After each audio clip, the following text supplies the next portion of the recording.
Happiness. Happiness are of many kinds. There is a happiness in getting. When I give you a gift, you're happy about it. When I get a gift, I'm happy about it. There's a happiness of getting. And that happiness is really of having resources. So when I have a lot of resources, I can be happy because I can procure my requirements, my wishes, my desires, all can be procured by me because I'm very resourceful.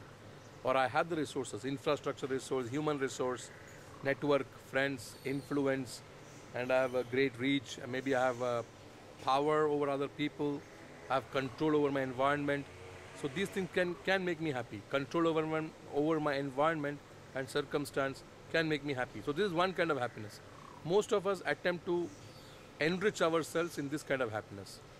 The other kind of happiness is ability to let go, ability to drop the resources and yet be happy having no resources. And that happiness is a learned happiness.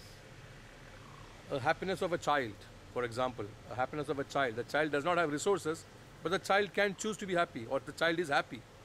It just is, because there is happiness in nature.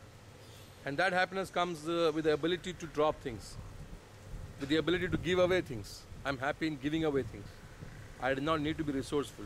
But of course, I need to be wise to be able to do that. A third type of happiness is the happiness of prayers.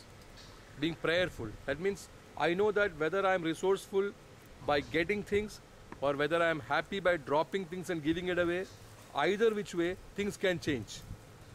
Because those two dimensions of happiness of getting and happiness of giving, they are both bound by the rules of the world, the rules of interaction. But the rules of the prayer is different.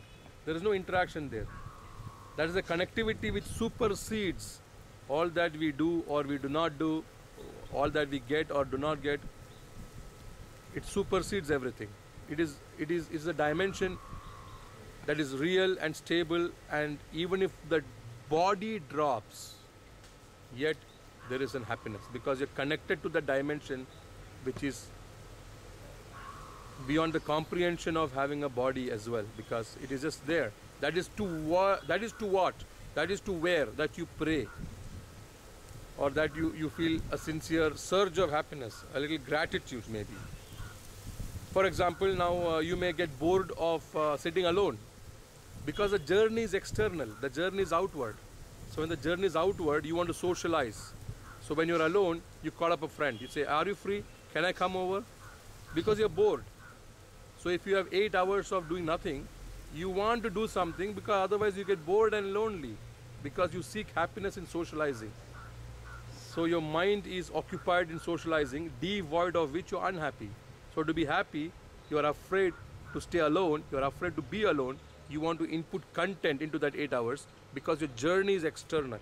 But if you have an internal journey, then 8 hours of doing nothing and being all by yourself in a beautiful environment, a scenic environment like this, is suitable because you have a journey inward. So you are busy inward for 8 hours. 8 hours you are alone, but you are not bored and you are not lonely because you know a route to go inward, a prayerful route to discover yourself, to do some stretches for the body, to keep the body fit, to do some breathing techniques to cleanse the mind. And you could be busy with yourself for 8 hours. Now that happiness that comes out of connectivity, that happens out of communion, that happens out of an ability to do a journey within, to discover yourself, is an ultimate happiness. Once you are in connection with that source, you cannot become unhappy. So get connected.